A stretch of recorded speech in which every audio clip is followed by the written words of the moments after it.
자, 여러분들 안녕하십니까. 이번 이야기는 시청자 둘째 돼지님께서 닉네임 얘기할 때마다 이렇게 살짝의 실소가 터지는 귀여운 닉네임이신데, 자, 둘째 돼지님께서 찾아와 주셨습니다. 오늘은 어떤 이야기를 들려주실지 같이 한번 확인을 해보도록 할게요. 네, 여보세요. 안녕하세요. 네, 안녕하세요. 자, 돼지님, 오늘 또 이렇게 찾아와 주셔서 다시 한번 감사드리고 항상 건강하시길 바라겠습니다. 네, 감사합니다. 네. 자, 오늘 일단 해주실 이야기가 해외 나가기가 정말 무서워진 하나의 또 사건인 것 같아요, 보니까. 네, 맞아요. 근데 이게 또 사건이라고 해서 사람이 무서운 이런 것보다는 좀 다른 이야기가 될 것 같아요. 이번 게 그렇게 흘러가다 또 반전이 좀 있는 그 이야기. 알겠습니다. 네. 끝까지 들어봐야 알 수 있는 그런 이야기가 되겠네요. 네네. 알겠습니다. 그럼 바로 출발을 해보도록 하겠습니다. 렛츠고! 길이십니다. 둘째 돼지예요.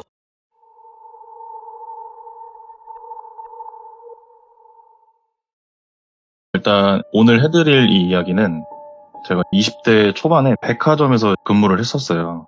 그때 같이 저랑 일을 했던 저희 매장 직원 누나한테 제가 직접 들었던 이야기고요. 그때 당시에 그 선임 직원이었던 누나가 평소에 동남아 여행을 정말 좋아하셨었어요. 그 중에서도 태국이라는 나라를 정말 좋아하셔서 1년에도 한두 번씩은 무조건 여행을 갔다 올 정도로 갔다 오고 저희한테 막 자랑도 하시고 그랬었어요. 오실 때마다 태국은 이런 점이 너무 좋고 음식도 네. 너무 자기 취향이고 관광지도 정말 좋다. 그래서 막 여행만 가면은 태국 전도사가 된 것처럼 저랑 점장님한테도 막 제발 꼭 가라. 왜 이 좋은 데를 안 가냐 하면서 막 그 이야기를 하실 정도였는데, 제가 그 누나랑 3년 정도 같이 일을 했었는데 3년쯤 됐을 무렵에 그 휴가도 또 태국을 가시더라고요. 그래서 그때도 별 감흥이 없이 또 동남아 가냐 태국 가냐 잘 다녀와라 미지근하게 배웅을 했어요. 왜냐면 갔다 오는 관광지가 맨날 똑같다 보니까 절대 바라는 마음은 아니지만 매번 사다 주시는 기념품이 똑같았거든요. 예. 뭐 코코넛 과자 같은 그런 게 이제 좀 질리기도 했었고, 어쨌든 감사는 했죠.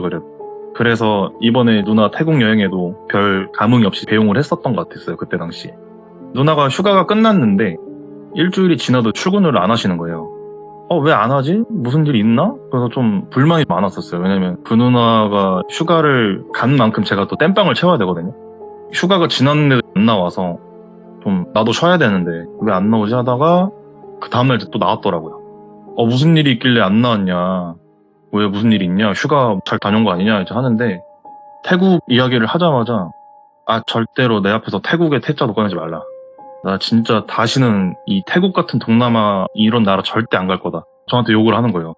그래서 무슨 일이 있는지 말 좀 해달라니까 나한테 물어보지 말라고, 얘기하기 싫다.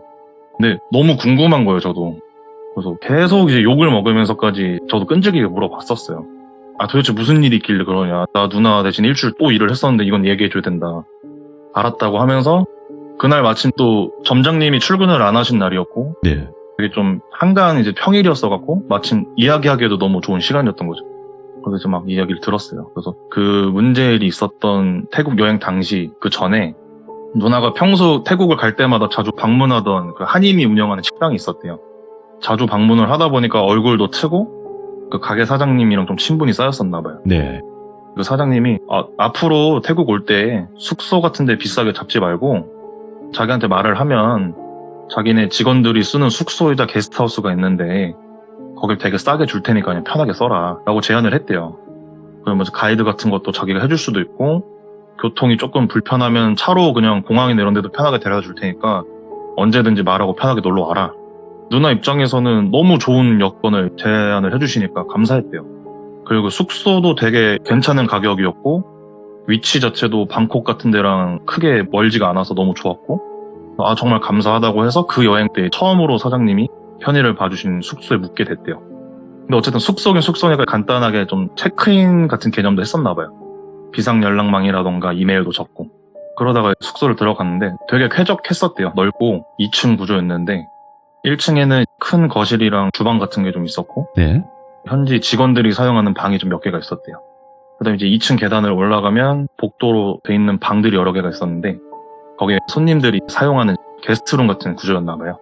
방 구경을 한참 하고 있는데 숙소 바로 앞에 정원도 있고 근처 시내 같은 데도 가까웠고 주변 편의시설들도 멀지 않은 위치에 있어서 네. 인프라도 되게 좋았대요.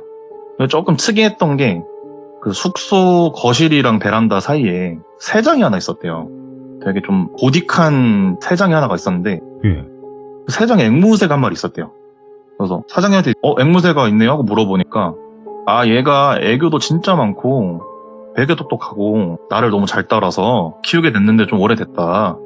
근데 내가 매장 운영이나 일을 한 게 바빠서 집에 두고 키우긴 얘가 외로움을 좀 많이 타는 것 같아서 여기 직원들이 맨날 있으니까 일로 옮겨놓은 거라고. 지내면서 그냥 잘 친하게 지내봐라. 얘 되게 착하다. 이런 식으로 말을 하더래요. 실제로 그 앵무새가 그 누나 말도 되게 잘 따라하고 태국어 같은 언어로 인사도 되게 잘했대요. 그래서 숙소에 처음 묵게 된 날에 그 앵무새가 무슨 말을 하는지는 모르지만 너무 귀여워서 막 혼자 얘기도 하고 나는 어디서 왔고 뭐 나는 한국에서 왔다 뭐 이런 막 얘기를 혼자 했대요. 그래서 그때도 앵무새가 누나 말에 대답이나 반응을 한 건 모르지만 네. 막 혼자 신나서 몸을 움직이면서 되게 기뻐하는 것처럼 보였었대요. 귀엽다 이러고 앵무새를 이제 뒤로 하고 누나는 태국 여행을 즐겼나 봐요. 네. 그래서 재밌게 여행을 보내고 있을 때 3일 정도가 흘렀었는데 그 날이 그 숙소를 운영하시는 사장님 가게가 휴가였나 봐요. 그래서 숙소에 머무는 현지 직원들도 각자 고향이나 집으로 내려간 날이었어갖고 1층 직원 숙소는 다 비어 있었대요. 그리고 하필 그날 다른 관광객들도 크게 없어서 2층 게스트룸도 다 비어 있었고 그 누나 혼자서 그 숙소를 이틀 정도를 좀 사용할 수 있게 되었나 봐요. 네. 그래서 사장님도 혼자 괜찮겠냐?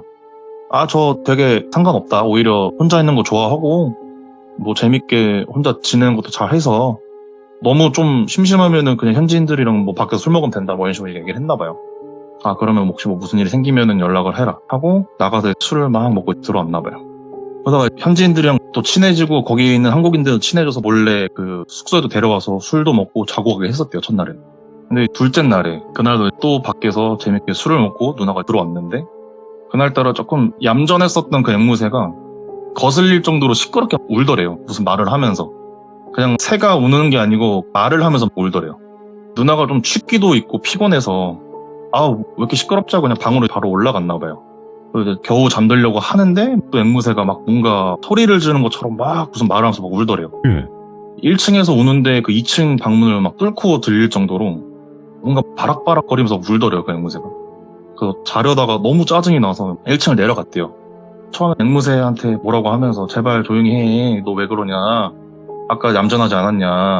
나 너 때문에 잠을 못 자겠어 하면서 그냥 벽에 대고 말을 하는 것 마냥 동물한테 혼자 말을 했나 봐요. 화가 나서.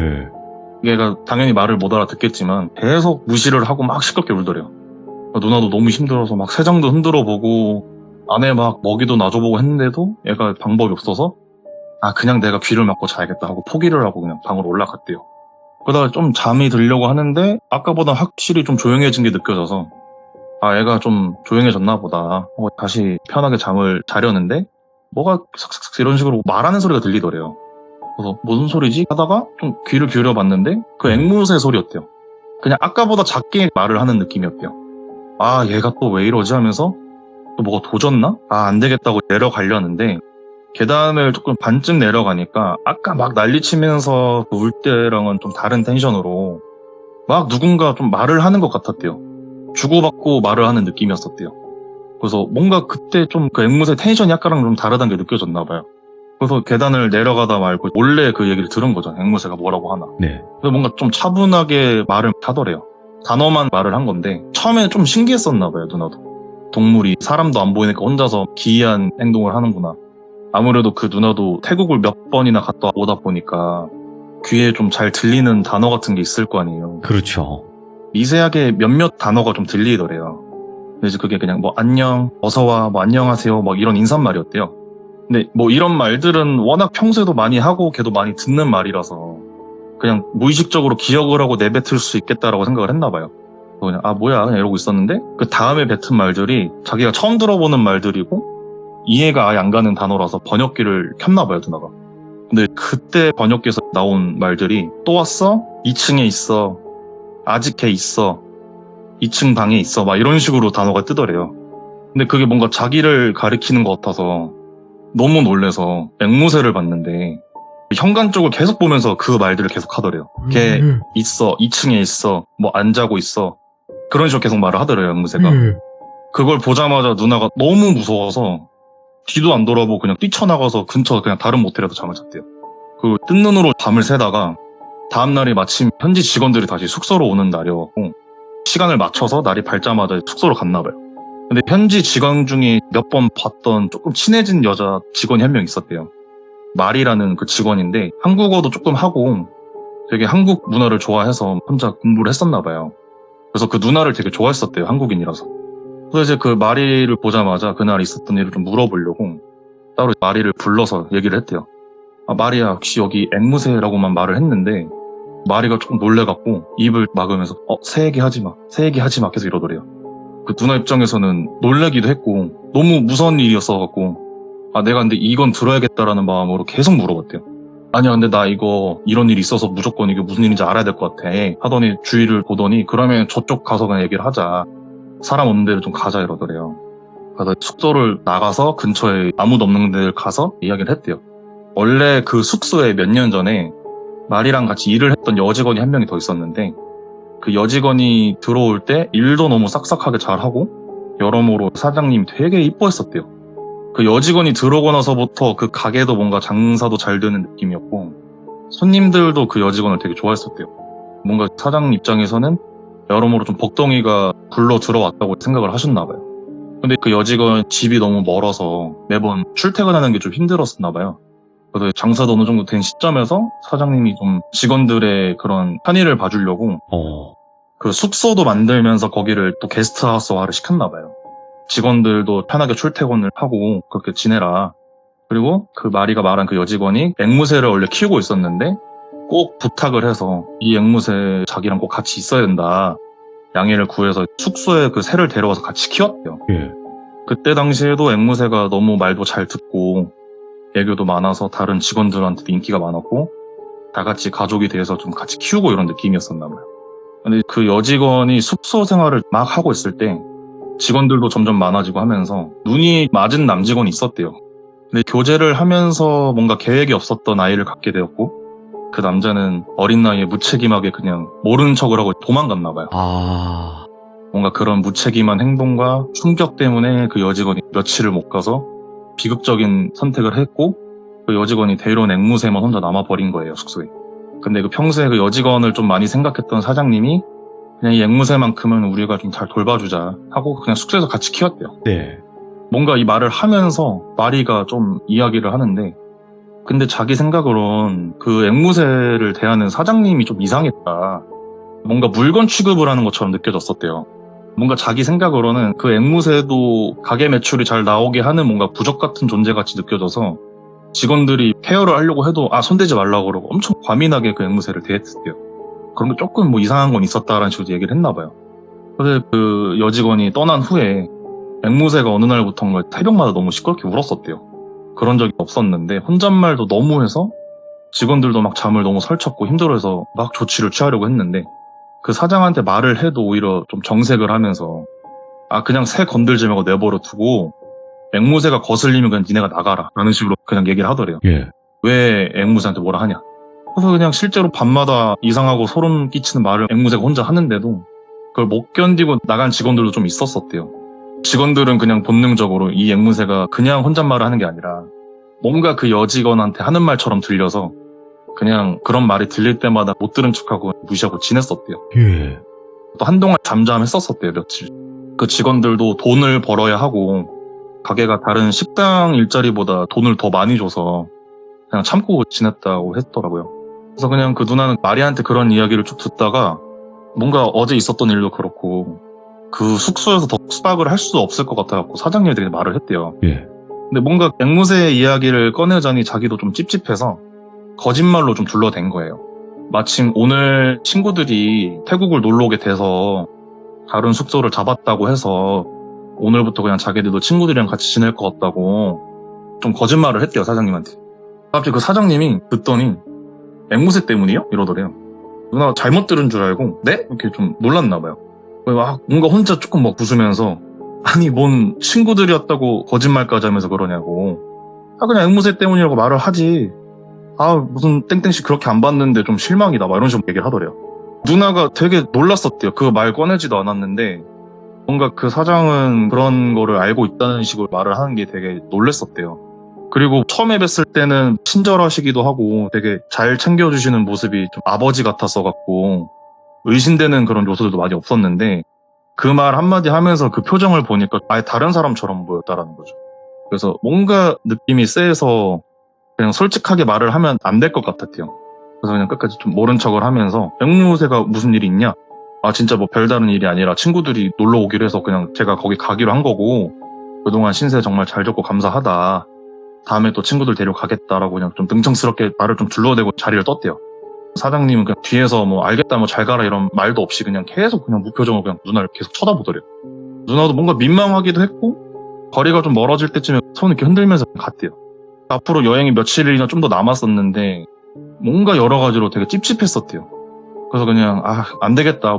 이번 여행은 좀 뭐가 안 맞나 보다 생각을 하고 귀국 일정을 좀 앞당겨서 비행기 표를 그냥 바로 내일로 가는 표를 다시 끊었대요.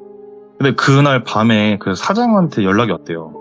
오늘 자기네 그 게스트하우스 있는 가게 앞에서 파티를 하는데 너 친구분들이랑 같이 놀러와서 바베큐도 먹고 놀고 가라고 그래서 막 파티하는 사진을 찍으면서 문자를 보내더래요. 누난 되게 그 사람이 좀 미친 사람인 줄 알았대요. 낮에 정색을 하면서 이상한 소리를 하더니 갑자기 또 뭔가 좀 초대를 하는 모습을 보고 되게 이상했었대요.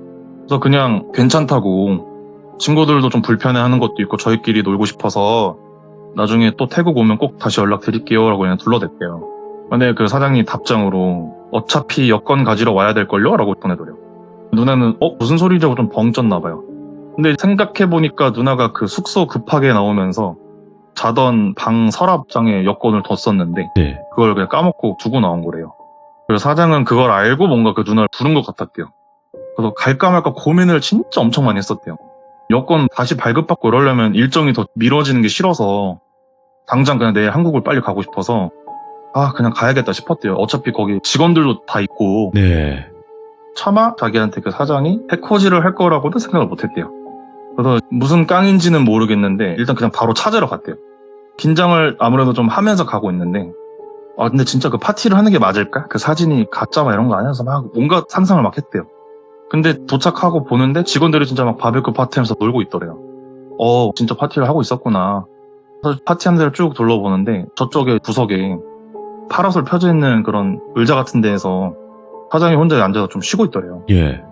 얼른 가서 그냥 인사만 드리고 여권 받고 가야겠다 하고 후다닥 가서 여권 받으러 왔어요 말을 했는데 그 사장이 쓱 보더니 왜 친구들 안 왔냐고 계속 물어보더래요.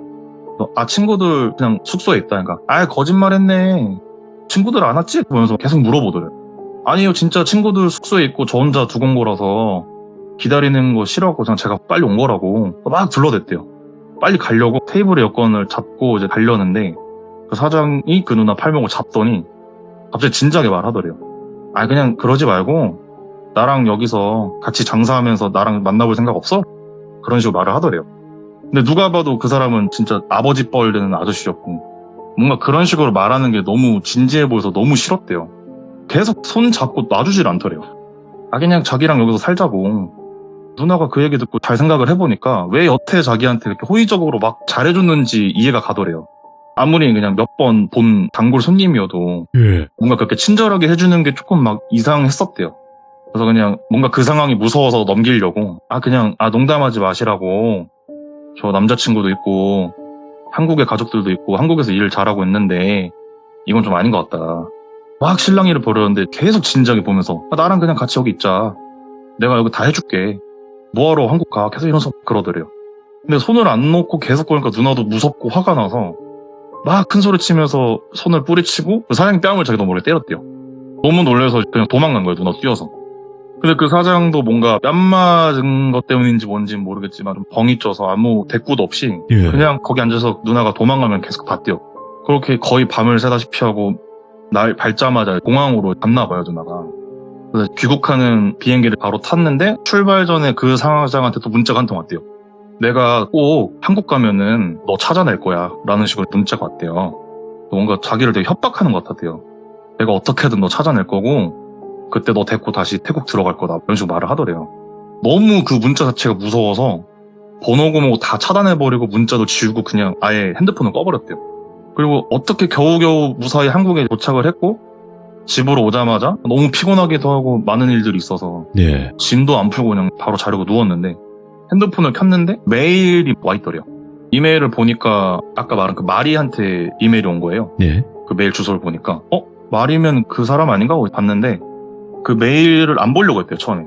왜냐면 또 거기랑 엮이는 기분이어서 너무 무섭기도 하고 진절머리가 나서 안 보려고 하다가 또 마리는 뭔가 믿음이 조금 갔나 봐요. 그런 얘기도 자기한테 해줬고. 그래서 메일을 봤는데 이렇게 연락해서 미안하고 전해야 될 말이 있어서 체크인할 때 받았던 이메일로 이메일을 보내는데 혹시 맞냐고 너. 그리고 만약에 너가 맞으면은 내 라인 아이디니까 여기로 꼭 메신저 보내줘라고 말을 했대요.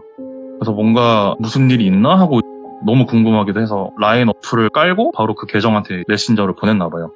그래서 마리가 얘기를 해주는데 사실은 너한테 말을 좀 다르게 했다. 무슨 소리냐? 그 마리가 너가 그 사장이랑 잘못 엮이는 게 좀 무서워서 앵무새 말도 좀 거짓말을 했고 그냥 내가 좀 사실을 숨긴 게 있다. 누나 무슨 소리냐? 사실은 여권 너가 두고 간 거를 내가 먼저 발견을 해서 그 사장 몰래 너한테 가져다 주려고 했는데 그걸 사장이 먼저 봐서 그 여권을 뺏겼다. 그리고 그냥 그거 자기가 전달할 테니까 나보고는 가라고 이런 식으로 한 건데 아마 그런 식으로 너한테 연락을 한 것 같다. 그리고 너가 다시 온 걸 보고 놀랐다고. 안 가지러 올 줄 알았는데 여권을 가지러 와서 그런 사장이랑 실랑이를 벌이는 걸 보고 자기도 되게 조마조마했었대요. 저러면 안 되는데 이러면서. 근데 막 잘 뿌리치고 도망간 걸 보고 되게 안심을 했고 한국에 무사히 가면은 두 번 다시 마주칠 일이 없을 거라고 생각을 했대요. 그래서 그 앵무새에 대해서 진실을 말해주려고 다시 연락을 한 거라고 하더라고요. 사실은 맨 처음에 그 가게 오픈 멤버로 마리랑 그 앵무새 주인 직원이랑 다른 직원 몇 명 있었대요. 근데 그 앵무새 주인 직원이 다른 직원이랑 눈이 맞아서 그런 얘기는 일어난 일이 아니고 그 대상이 그냥 사장이었대요. 그러니까 그 사장이 처음에 그 앵무새 키우는 직원이 입사를 했을 때부터 엄청 성도 많이 하고 성을 막 일삼았었대요. 그 직원한테는. 근데 그 직원은 돈도 여기가 다른 데보다 더 많이 주기도 하고 숙소 제공해주고 밥 주고 하니까 어쩔 수 없이 그 환경 조건 때문에 참으면서 지냈었대요. 근데 결국 그 사장이 그 여직원을 건드려서 그 여직원이 애를 가진 거예요. 근데 이 말을 해준 마리는 이 이야기를 밤에 청소를 하다가 사장방에서 그 이야기를 그 직원이 나눈 걸 이제 몰래 들은 거예요. 근데 그 앵무새를 키우던 여직원은 사장의 애를 낳을 생각이었고 결혼이나 이런 거는 아니어도 양육비는 좀 지원을 해달라. 나는 이 아이를 낳고 싶다. 뭐 이런 식으로 이제 의사를 밝혔었대요. 근데 그 사장을 막 폭행을 하면서 무슨 소리냐 이게 내 애랑 증거가 있냐? 네가 알아서 처리해라. 난 모른다라고 이제 모르쇠로 대한 거죠.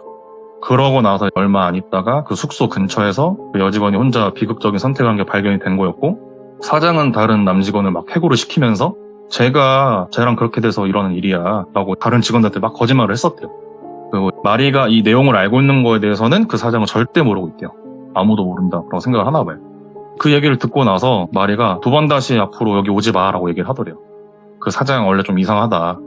한국인이라고 처음엔 좋았는데 되게 이상하고 좀 사이코 같다. 막 이런 식으로 얘기를 하더래요. 그래서 그 얘기를 듣고 나니까 앵무새가 막 했던 그 무서운 소리 막 이런 것보다도 그 사장의 행동이나 그런 모든 게 오히려 더 무서웠었다라고 하더라고요.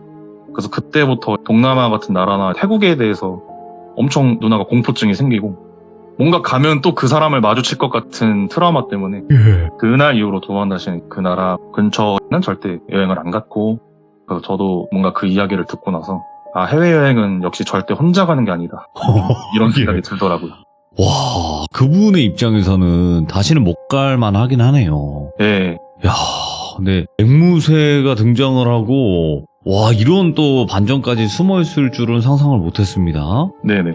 야, 오늘 둘째 대진님께서 그 누님분의 이야기를 듣고 오늘 이야기를 들려주신 건데 다시 한번 말씀드리지만 태국 자체가 이상한 게 아니라 그 상황이 일반적이지 않았고 그 상황 때문에 그분은 다시는 못 가게 되었다라는 이야기로 받아들이시면 될 것 같아요. 맞죠? 네, 둘째 대진님.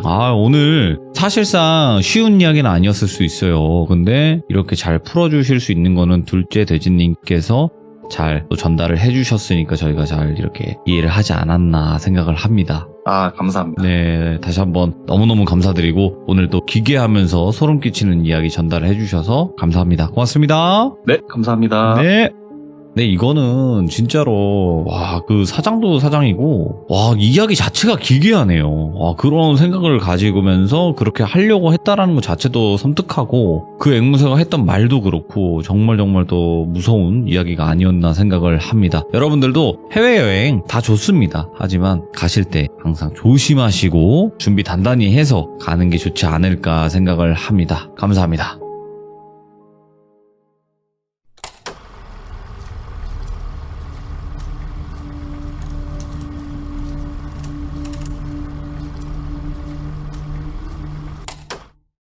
자, 이번 이야기는 시청자 둘째 돼지님께서 시들무에 찾아와 주셨습니다. 오늘 둘째 돼지님께서 해주실 이야기 어떤 이야기일지 같이 한번 확인을 해보도록 하겠습니다.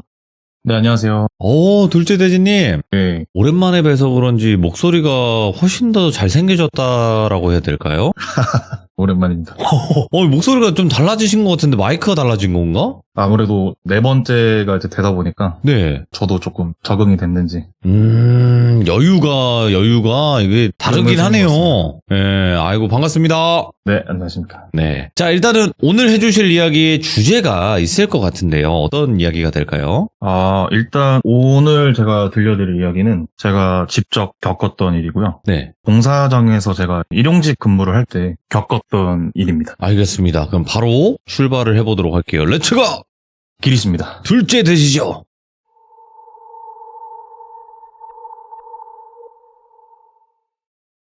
일단 이 이야기는 제가 2017년도 그때 당시에 제가 노가다로 일용직 일을 조금 하고 있었거든요. 그때가 1년 전인 2016년도부터 제가 군대를 다니면서 상병 때부터 휴가를 나올 때마다 서울 상경을 하려고 돈을 좀 모으려고 했었어요. 그래서 그때부터 노가다 판을 나가서 일을 하기 시작했는데 아무래도 그 노가다 일을 해보신 분들은 알겠지만 조금 앳돼 보이거나 일을 좀 잘 못할 것 같으면은 현장에 가기도 전에 빠꾸를 먹거든요. 그래요? 그 인력소를 가면은 거기 소장님이 계신데 네. 다른 아저씨들한테 우선적으로 일거리를 주시고 저한테는 오늘 네가 갈 데가 없을 것 같다 이런 식으로 빠꾸를 주세요. 네. 그게 약간 저도 분하고 나도 돈 벌렀는데 시켜보지도 않고 왜 그렇게 할까라는 도끼가 있어서 빠꾸를 당해도 휴가를 나올 때마다 계속 저는 갔었어요. 그러다 보니까 그 소장님도 저의 얼굴을 기억을 하셨는지 아, 너 독하다 진짜 또 왔네 이렇게 하신 거죠. 알았다, 너 그럼 일 해봐라 한번. 그러고 처음으로 현장 투입을 하게 됐어요. 제가 처음 현장 투입을 했던 곳이 어떤 곳이냐면은 네. 살던 곳에서도 조금 더 가야 되는 외지에 추모공원이라 그래서 이거. 납골 땅을 아주 크게 만들던 공사 현장이었어요. 그쪽에 투입을 하게 된 거죠. 근데 이미 제가 갔을 때는 공사가 한 70% 이상이 진행이 된 상태였고요.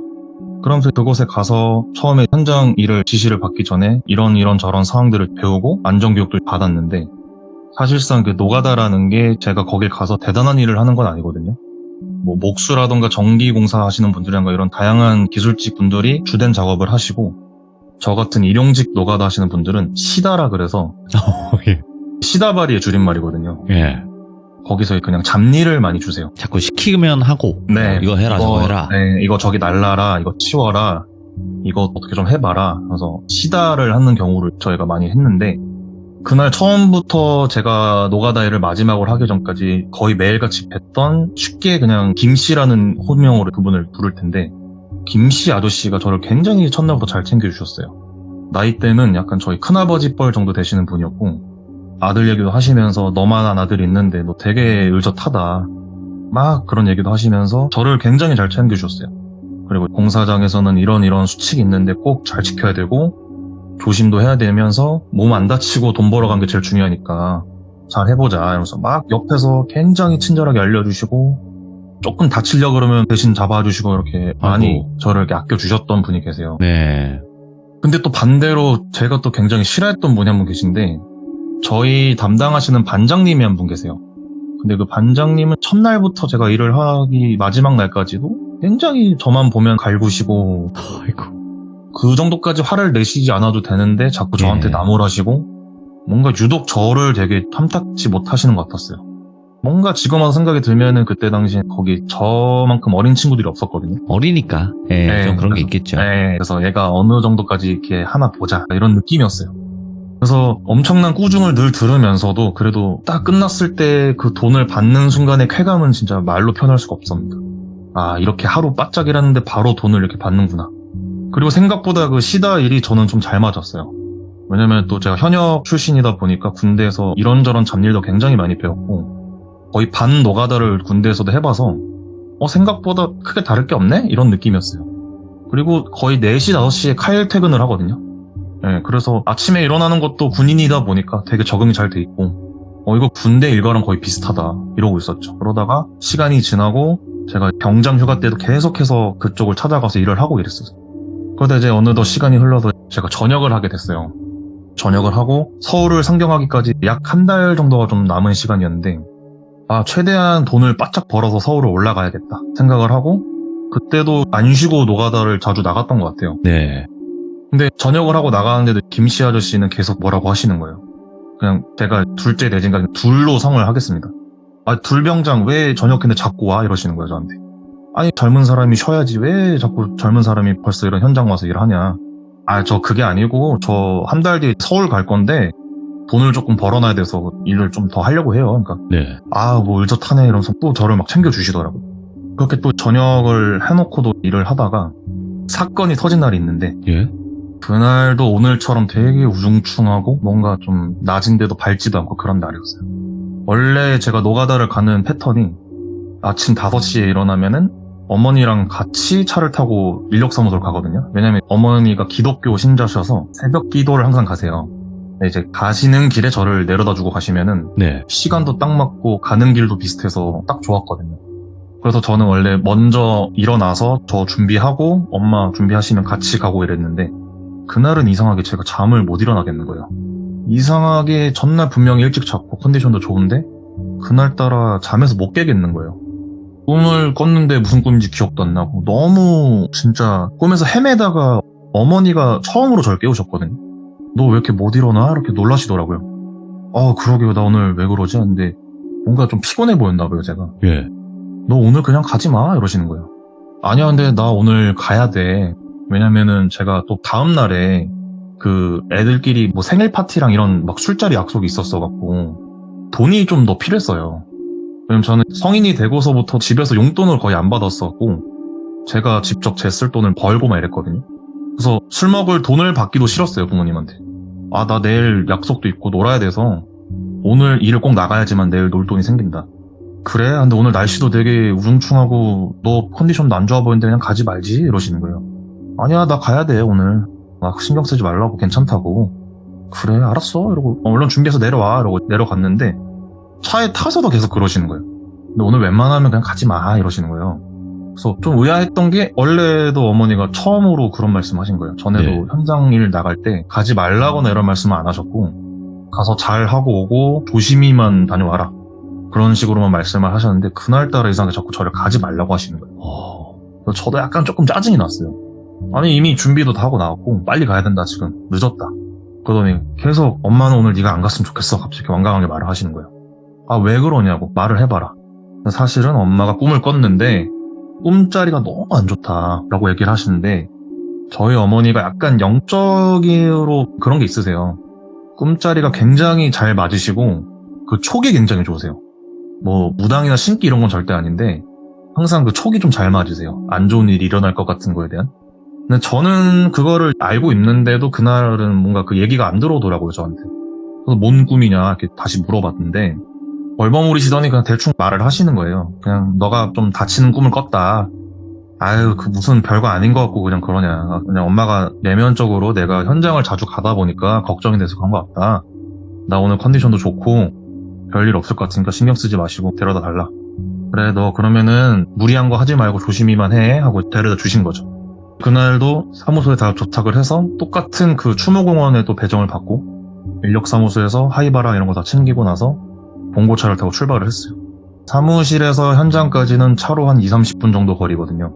근데 원래는 제가 평소에는 이동하는 동안 아저씨들이랑 안에서 담소도 좀 나누고 웃으면서 가는 그런 상황이 많았는데 이상하게 그날따라 봉고차를 타자마자 잠이 너무 쏟아져오는 거예요. 너무 피곤한 거예요, 갑자기.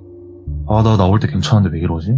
조금만 힘 좀 붙일까? 하고 잠을 잤는데, 꿈에서 제가 굉장히 싫어하는 그 반장님 있잖아요. 그분이 나오시는 거예요. 근데 아직 일도 시작 안 했는데, 그 꿈에서 모종의 이유로 저한테 엄청 뭐라고 하는 그 꿈을 꿨어요, 제가. 왜 이렇게 짜증나지? 하고 잠에서 깨는데 이제 현장에 도착했더라고요. 뭐야, 일 시작하기도 전에 진짜 짜증나네, 이러고. 오늘 뭐 재수가 없는 날이려나? 엄마 꿈도 왜 그러지? 이렇게 그냥 생각만 하고 있다가 아침밥을 먹고 조회 같은 것도 하거든요. 그럼 막 모여서 오늘 이렇게 조심하고 뭐 어제 이런 일이 있었고 오늘 이런 일이 생길 거 예비해서 막 이렇게 하자 하고 안전 좋아 이런 거 막 구호도 외쳐요. 그러면서 이제 현장을 들어갔어요. 원래는 그 주간에 제가 무거운 거를 좀 많이 옮긴 주간이었어요. 그래서 뭔가 피로가 좀 되었거니 싶어서 오늘 내가 잠을 이렇게 못 잤나? 막 이런 느낌이 들더라고요. 그래서 오늘도 좀 힘들겠다 이러고 있는데 저 굉장히 잘 챙겨주신다는 그 아저씨가 오시더니 둘병장 오늘은 저거 줍자 이러시는 거예요. 웨지핀이라 그래서 폼핀이라고도 부르는 게 있는데 그 시멘트를 바를 때 틀을 잡아야 되니까 나무 판자 같은 게 있어요. 그럼 그 나무 판자들끼리 이렇게 엮게 해주는 핀 같은 게 있어요. 삼각형 모양의 한 손가락 2마디에서 3마디 정도 크기로 된 쇠로 된 핀인데 그게 공사장 바닥에 굉장히 많이 널브러져 있거든요. 오늘은 저거를 그냥 좀 줍자 이러시는 거예요.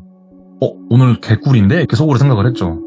왜냐면 그거를 그냥 하루 종일 주우면은 그냥 시간도 금방 가고 무거운 것도 아니고 그 페인트 통 양동이에다가 꽉 차면은 쏟아내고 또 줍고 약간 이런 거 무한 반복하는 그런 작업이었거든요. 오늘 일 되게 편하게 하겠다 하고 기분이 좀 좋았어요. 그리고 뭔가 좀 들뜬 거예요, 제가. 오늘 그럼 빨리 끝나고 애들이랑 술력소 가야겠다. 오늘 끝나면 주말이니까 오늘 일 쉬운 거 한다. 이렇게 신나게 오전 일을 하다가 점심시간이 돼서 밥을 먹었어요. 네. 근데 이제 현장에서는 낮잠을 또 잘 수 있는 시간이 좀 남거든요. 밥을 워낙 빨리 먹어서. 주변에 그 스티로폼으로 된 큰 두꺼운 폼보드가 있어요. 막 굴러다니는 게 있는데 대충 자리를 잘 잡아서 그 위에서 또 잠도 자고 이러거든요. 그래서 그날도 점심을 먹고 낮잠을 자려고 자리를 잘 잡았고 잠에 들었는데 또 너무 깊게 잠든 거예요, 제가 그날. 또 꿈을 꿨는데 거기서 또 그 반장님이 또 꿈에 나오시는 거예요. 또 저를 엄청 꾸짖고 막 난리가 난 거예요, 꿈에서도. 너 왜 내가 시킨 대로 안 하냐고, 똑바로 하라고. 평소보다 뭔가 더 불만이 많은 그런 느낌으로 저한테 욕을 하시면서 뭐라고 하는데 너무 그 꿈에서 뭐라고 반박도 못하고 그 답답한 느낌 있잖아요. 그런 식으로 있다가 결국 또 꿈이 깼어요. 그래서 오늘 진짜 왜 자꾸 이분이 내 꿈에 나와서 나를 짜증나게 하시지?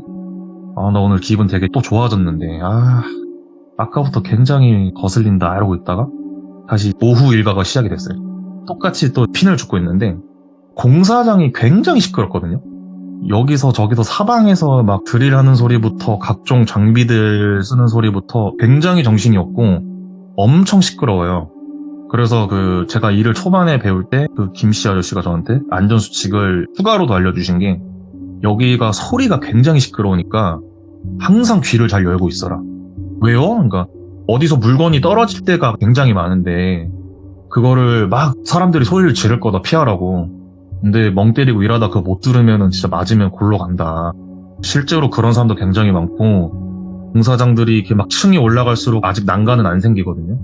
발도 잘못 헛디디면은 그대로 추락사는 경우도 굉장히 많으니까 항상 주변에서 주의 주는 소리를 잘 들어라. 귀를 항상 열고 다녀라. 늘 그거를 저는 좀 새기면서 있었어요.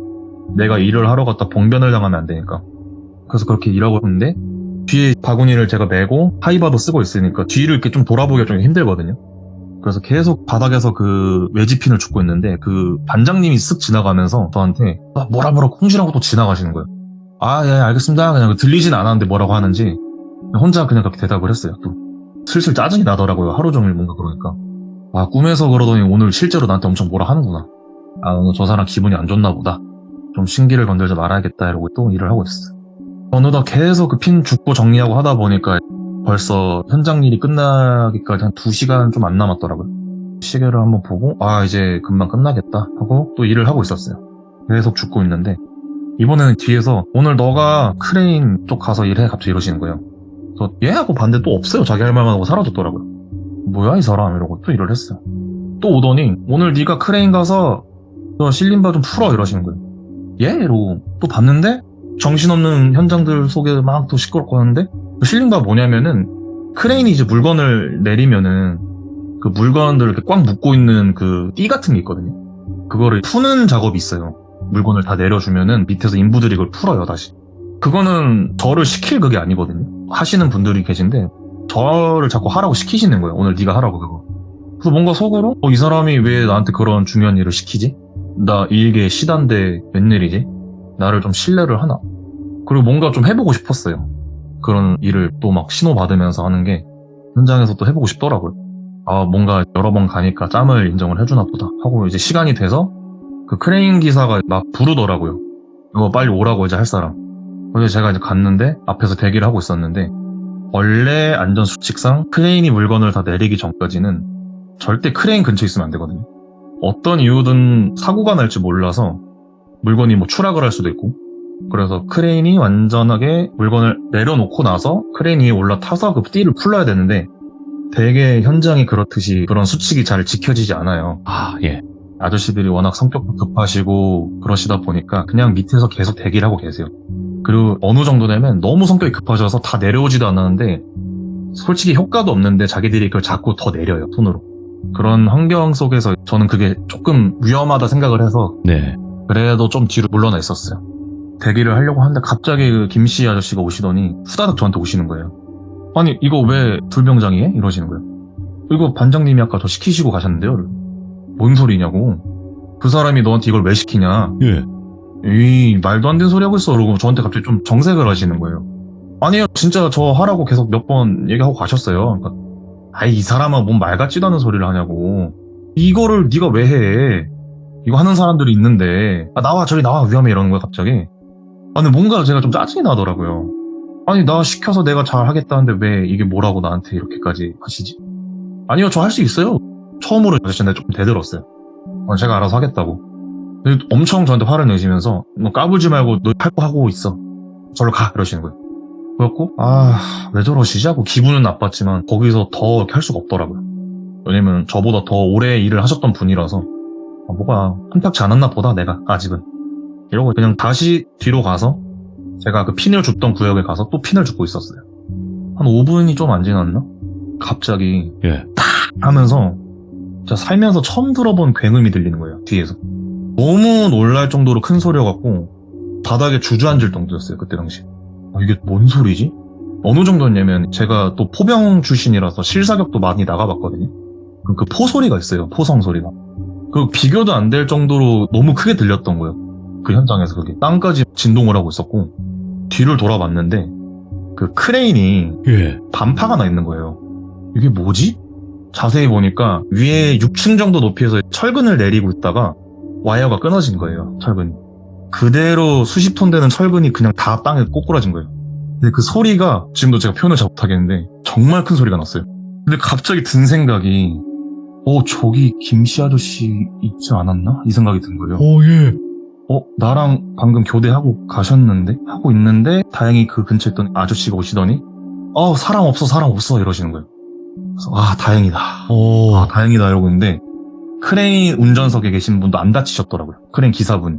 갑자기 그 기사님이 얼굴이 사색이 돼서 내리시더니 손을 정말 벌벌벌 떠시면서 바닥에 그대로 주저앉으셔서 담배를 피시는 거예요. 제가 그걸 보고 그 기사님도 몇 번 뵌 적이 있어갖고 현장에서 조금 걱정이 돼서 기사님한테 갔어요. 괜찮으시냐고 물어보려고. 근데 그 기사님이 허공을 보시면서 막 손을 떠시면서 혼잣말을 하시는 거예요. 김씨 밑에 있었어. 김씨 밑에 있었다고 이러시는 거예요. 김씨 밑에 있다니까 계속 이러시면서 혼자 막 울먹이면서 난리가 난 거예요. 왜냐면 기사님 같은 경우도 큰일이 나신 게 그 크레인 과실이나 이런 걸로 와이어가 끊어진 거면은 큰일 나시게 되거든요. 그 회사라던가 그 기사님이 좀 법적 처벌까지 가실 수가 있어요. 근데 모든 난감이 교차를 하셔서 그런 것 같아요. 그러다가 제가 그걸 듣고 그 근처에 계시는 현장 관리하시는 분들한테 얘기를 드렸어요. 여기 밑에 인부 한 분 계셨대요. 그러니까 일단 너 뒤로 가 있어 이러시더니 막 철근 사이를 보시는데 막 이러시더니 뒷걸음질 치시더라고요. 그러니까 거기 계셨던 거예요. 정말 그 형체를 알아볼 수 없을 정도로 훼손이 되셔서 거기서 즉사를 하신 거죠. 제가 그거를 보자마자 든 생각이 너무 아버지 같으신 분이었는데 너무 마음도 아팠고 막 정말 친지 가족이 돌아가신 것 마냥 갑자기 그 공포감에 온몸이 지배를 하면서 다리가 풀리고 주저앉아서 헛구역질까지 하면서 제가 패닉이 오더라고요. 그 죽음의 현장을 눈으로 목격을 하니까 이제 그런 모습을 보고 다른 아저씨들이 저를 이렇게 세워서 너 빨리 가라고 그냥 어차피 현장 터져갖고 당분간 여기 일 못하니까 너 오늘 그냥 빨리 가자. 그러지. 다른 분들은 수습을 하실 거니까 우리 이제 철수를 하자고 이렇게 해서 물러났어요. 너무 정신이 없는 거예요. 아무 생각도 안 들고 와 어떻게 공사장이 아무리 위험하다고는 했지만 하필이면 오늘 이런 일이 나한테 벌어나지? 예. 그러고 있다가 사무소로 가는 봉고차를 탔어요. 제가 너무 패닉에 빠져있으니까 옆에 아저씨가 계속 말을 거신 거예요. 둘병장 괜찮아. 다행인 거야. 그래도 안 다쳤으니까 너도. 너 이제 그만 이렇게 돼 있고 빨리 정신 좀 차리라고. 네 감사합니다. 너무 놀래서요. 이러고 있다가 근데 갑자기 문득 생각이 든 게 오늘 하루 종일 그 반장님이 안 보이시는 거예요. 근데 반장님 어디 계세요? 왜냐면 같이 그 봉고차에 타 계셔야 돼요. 조수석에. 뭔 소리 하는 거야? 이러시는 거야 갑자기 아저씨가. 아니 오늘 반장님 왜 안 보이시지? 같이 가야 되는 거 아니야? 그러니까 아니 뭔 소리야 이게 지금 계속 이러시는 거예요. 반장 오늘 안 나왔잖아 이러시는 거예요 저한테. 아까 저한테 크레인 일도 시키시고 계속 저한테 일 다른 거 주셨는데요. 그러니까 헛것들었구만 이 양반이 뭔 소리 하는 거야. 안 나왔어 오늘 다른 현장 갔다고 계속 이러시는 거예요. 예. 그래서 그냥 그때 당시엔 제가 정신도 없었고 그래요? 공사장이 오늘 정신이 없었나? 그래요 알겠습니다 이러고 마무리를 하고 인력사로 다시 올라갔어요. 금일봉을 받아야 돼서. 근데 금일봉을 받는데 인력소장부 되게 이상한 거예요. 사람이 죽었고 자기 인력소에서 일을 하는 인부가 죽은 건데 그러니까요. 그래서 소식을 알고 있어요. 그리고 먼저 가거든요 연락이. 아무렇지 않게 저한테 다음 주에도 일 나와야지 이러시는 거예요. 근데 저 조금 쉬려고 하는데요. 그러니까 뭔 소리야. 사람 죽은 게 뭔 대수냐고. 원래 공사장 그래. 돈 벌어야지. 젊은 양반이 뭐 이런 식으로 하시길래 아니요 저는 조금 쉬고 싶습니다. 그러니까 뭐 알아서 해. 이런 텐션이 뭔가 너무 아무렇지 않아 보여서 이 사람도 정상은 아니다. 말 섞어봤자 뭐 나만 피해를 보겠구나 하고 후다닥 내려왔어요. 이제 너무 놀라서 담배 한 대를 피우고 가려고 골목을 들어갔는데 그 옆에 봉고차 같이 타고 오신 아저씨분이 오시는 거예요. 안녕하세요. 다 인사하니까 좀 괜찮아졌어? 이러시길래 좀 놀래긴 했는데 아직도 속이 좀 울렁거린다. 그래 그치 놀랬지. 근데 뭐 워낙 현장 일이 더 심한 경우도 많아서 사실은 이렇게 또 얘기를 하시더라고요. 뭐 그러겠죠 있는데 갑자기 담배를 같이 피우시더니 근데 아까 그 봉고차에서 한 말 뭔 소리야? 이러시더라고요. 어떤 거요? 오늘 반장 봤다며? 이러시는 거예요. 본 게 아니고요. 계속 일하고 있는데 뒤에 오셔갖고 저한테 막 하다를 하셨어요. 이거 하고 저거 하고 하라고. 확실해? 계속 이러시는 거예요. 근데 뭐 제가 잘못 들은 것 같아요. 잘 생각해봐. 진짜 네가 왜 그 크레인 실링바 내리러 갔어? 이러시는 거예요. 그 정신없는 상황을 이겨내고 생각을 자세히 해봤는데 아무리 생각해도 분명 말투부터 목소리가 모든 게 다 반장님이었거든요. 저한테 분명히 또박또박 오늘 너가 크레인 밑에서 풀어라 이렇게 얘기를 했어요. 그러고 보니까 저 정말 정확하게 들었어요. 그러니까 맞네 맞아 갑자기 이러시더라고요. 왜요? 그러니까 불병장 오늘 뭐 씌었네 이러시는 거예요. 어이구 예? 그게 뭔 소리죠? 그러니까 나도 그런 적 있다고. 그 현장에서 뭔 소리예요? 그거 물어봤어요. 제가 들어오기 전에도 아저씨도 계속 일을 하셨던 분인데 아저씨도 어느 날 일을 하다 말고 그런 식의 헛것을 좀 들으셨나 봐요. 근데 그때 아저씨가 들었던 거는 옥상층에 있는 것 좀 가서 치우고 와라 이런 느낌의 무슨 일을 주는 걸 들었대요. 예. 그래서 봤는데 또 아무도 없고 너무 정신이 없어서 이것도 안 하면은 뭐 욕 먹겠다 욕 보이겠다 해서 그냥 올라갔대요 그 위층을. 그래서 막 물건을 치우려고 갔는데 아무리 봐도 치울 물건이 없더래요 그 층에. 이상하다 하고 막 계속 둘러보고 계셨대요. 그러다 저기 뭐 끝에 쪽에 난간 만들어지지 않은 그런 끝나는 그 층 쪽에 뭐가 이렇게 보여서 저건가 하고 갔는데 살짝 이렇게 고개를 내려서 보는 순간 갑자기 확 고꾸라지셨대요. 근데 다행인 게 그 한 5, 6층 되는 높이에서 1층까지 떨어진 건 아니고 한층 바로 밑에까지 떨어지셨는데 왜 그 외벽 공사하기 전에 약간 철분 같은 걸로도 이렇게 살짝 세워놓는 게 있거든요. 네. 계단 조금 비슷하게 해놔갖고 거기에 걸려서 다행히 완전 추락은 안 하신 거예요. 근데 너무 소름 돋았던 게 그게 그 아저씨가 어디 발에 걸려서 넘어진 게 아니고 누가 밀었다라는 느낌을 들었대요. 분명히 자기를 누가 밀었다. 예. 근데 주변을 봐도 아무도 없고 내려가서 얘기를 해봤는데 아무도 그 층에 올라간 직원들이 없었대요. 그 시간대. 너무 이상해서 내가 오늘 기가 허한가? 라고 생각을 하고 또 일을 하고 계셨대요. 날이 조금 지나고 또 그런 식의 이야기가 들렸대요. 근데 이제 그날 아저씨가 너무 이상하고 전에 있던 일도 생각이 나서 한번 아무래도 이상하니까 내가 이거 좀 집중을 해서 뭐가 있나 봐야겠다 하신 거죠. 그날도 또 그 정신없는 와중에 들었던 환청이 저기 있는 것 좀 어디 넘겨놔 이런 느낌이었대요. 그래서 한 층 정도 높이에 있는 다른 층에다가 뭐 시멘트 같은 걸 갖다 놓으란 느낌이었나 봐요. 근데 그런 시멘트 같은 건 안 옮기고 그 현장을 한번 보려고 올라가다가 그 층이 계단이 아직 완공이 안 돼서 나무 가판으로 된 비스듬하게 세우는 그런 형태의 계단 아닌 계단이었거든요. 한 2걸음 정도 발을 딛자마자 그 나무가 썩어있던 부분인지 좀 약해져 있던 부분이 갑자기 푹 하고 밑으로 꺼지더래요. 만약에 그 아저씨가 또 시멘트를 들고 거기로 올라가셨으면 또 큰일 날 뻔하신 거죠. 예. 그래서 너무 이상해서 다음날에 좀 점집을 찾아가셨나 봐요. 자꾸 공사장 일을 하는데 네. 현장에서 자꾸 이상한 게 들리고 그런다. 그래서 그 무당이 혹시 거기가 어디냐 이렇게 물어보더래요. 지역의 어디 부분에 있는 그쪽에 털을 냈다. 그러니까 아우 거기가 그런 데가 아닌데 라고 얘기를 하시더래요. 그러니까 알고 보니까 좀 묘자리가 굉장히 많았던 주인 없는 묘들이 좀 많았던 그런 땅인데 거기가 나병이라고 하잖아요. 네. 옛날에 그런 분들이 거기서 거주하시던 그런 마을이 있었어요. 아. 거기를 밀고 큰 납골 땅을 아예 만들어버린 거예요. 네. 근데 뭔가 거기에 그런 막 안 좋은 모든 것들이 다 도사리고 있는 곳인데 그런 것까지 만들어 버리니까 걔네가 좋겠냐고. 거기 그냥 뭘 이렇게 할 방법도 없으니까 부적 하나 써줄 테니까 갖고 다니면 뭐 헛것은 안 들릴 거다. 뭐 이런 식으로 얘기를 했대요. 그래서 아저씨는 그 뒤로 그런 걸 들은 게 없었는데 차에서 제가 하는 얘기를 듣더니 뭔가 자기가 겪었던 거랑 너무 비슷했던 일이라서 놀랐는데 워낙 그 안에 다른 아저씨들은 귀신이고 뭐고 당장 오늘 살 일이 중요하신 분들이라서 그렇죠. 네. 또 욕하실 거예요, 들으면. 네. 진짜 막 무슨 헛소리 하지 말고 일이나 하셔 막 이런 느낌 있잖아요. 그래서 듣고 놀랬다가 제가 나올 때 기다렸다 그 얘기를 하신 거예요. 저도 그 얘기를 듣는데 그냥 김씨 아저씨가 돌아가신 것 가슴이 너무 아프지만 그쵸. 네. 그 어처구니 없는 누군가 모를 그런 괴성으로 저한테 그 일을 시킨 그런 뭔가 정말 지금 생각하면 되게 심령적인 현상이 너무 이해도 안 갔고 이게 도대체 뭘까 이런 공포감이 있었다가 일단은 오늘 너무 감사했고 저는 앞으로 2번 다시 아마 이쪽 현장 못 나올 것 같다. 네. 제가 너무 트라우마가 생긴 것 같아요. 그렇죠. 네, 그 현장에서 너무 무서운 일이 있었다 하고 정말 힘든 발걸음을 옮겨서 집으로 돌아갔어요. 네. 근데 또 생각보다 일찍 왔거든요. 그때 한 1시간 일찍 마무리가 된 거라서 사고가 나서 집으로 복귀했는데 어머니가 이제 저를 보시더니 놀라신 거예요. 얼굴은 완전 사색이 돼 있고 뭔가 일찍 오니까 직감을 하셨나 봐요. 얘가 오늘 뭔 일이 있었구나. 너 왜 그래? 그래서 막 뛰어오시더라고요. 그래서 제가 이제 한 번도 어머니 앞에 운 적이 없거든요. 예. 근데 뭔가 그날 엄마 얼굴을 보면서 새벽부터 그 모든 일들이 막 스쳐 지나가더니 엄마 나 오늘 정말 너무 힘들었어 하더니 바닥에 주저앉았고 제가 좀 울었어요. 왜 그러니 일단 얘기해봐. 그러니까 앞에 있던 일을 다 설명을 해드렸어요.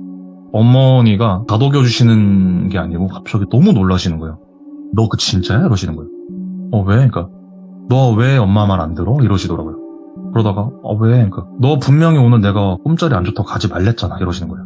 뭔 소리야? 그러니까 그때 엄마가 꿈 얘기를 디테일하게 해주셨는데 사실은 네가 꿈에서 공사 현장에 그대로 있었는데 어떤 미친 여자가 너를 바위가 굴러 떨어지는 곳에다 밀어갖고 네가 그 바위에 깔아 뭉개져서 죽는 꿈을 꿨다고. 근데 이렇게까지 얘기를 하면 너가 재수가 없어질까봐 일부러 얘기를 안 했다. 근데 거 봐라. 진짜 오늘 그런 일이 있지 않았냐. 그 얘기를 듣는데 너무 공포스러운 거예요. 그리고 나서 교회도 다시 가서 그런 안수기도도 받고 뭔가 몸에 있는 더러운 것들 좀 빼내려고 많은 것들도 하고 네. 그리고 저는 개인적으로 그 김씨 아저씨 어떻게 그 유가족분들 알아내서 네. 찾아뵈서 장례도 같이 가고 아이고 잘하셨다. 아이고. 결국에 뉴스에도 나왔더라고요. 그래서 뭔가 공사장에 대한 트라우마가 생겨서 지금은 2번 다시 그 근처도 안 지나가요. 근데 이게 현장에서는 많은 사건 사고들이 일어난다고는 하잖아요. 네네. 그렇게 일하다가 돌아가시는 분들도 많이 계시고. 근데 그것도 있어요. 공사장에 귀신이 많다라고 시들모에서 많이 나왔잖아요. 네네네. 그런 것도 영향을 좀 주지 않았을까라는 생각도 하고 굉장히 여러 가지 이상한 기묘한 일들이 많이 일어났었네요. 그 전에. 네, 정말 네 그쵸 아무래도. 계속 그 일을 시킨다고 하는 것도 그렇고요. 맞아요. 다시 한번 그 김씨 아저씨의 삼가 고인의 명복을 빕니다. 진짜. 네, 감사합니다. 오늘 둘째 대진님께서 다소 좀 무거운 이야기이긴 했지만 그래도 네. 이야기를 너무너무 잘 들려주셔서 정말 감사드리고 앞으로 좋은 일들만 가득하실 거고 뭔가 트라우마가 생길 그럴 일이 없길 다시 한번 바라봅니다. 감사합니다. 네, 감사합니다. 네. 일단은 둘째 대진님께서 많이 또 힘드시고 어려운 이야기를 꺼내주신 것 같아요. 단순한 그냥 무서운 이야기가 아니라 그때 당시 너무나 또 잘해주셨던 김씨 아저씨가 생각이 나실 거고 도대체 그때 당시 분명히 그런 일을 시켰던 존재가 있었을 겁니다. 그리고 그 전에도 그랬고요. 근데 공사장에서는 이런 좀 우리가 알 수 없는 기묘한 일들이 많이 일어난다고 해요. 그래서 여러분들도 혹여라도 그런 경험이 있으시면 언제든지 제보 부탁드리도록 하겠습니다. 감사합니다.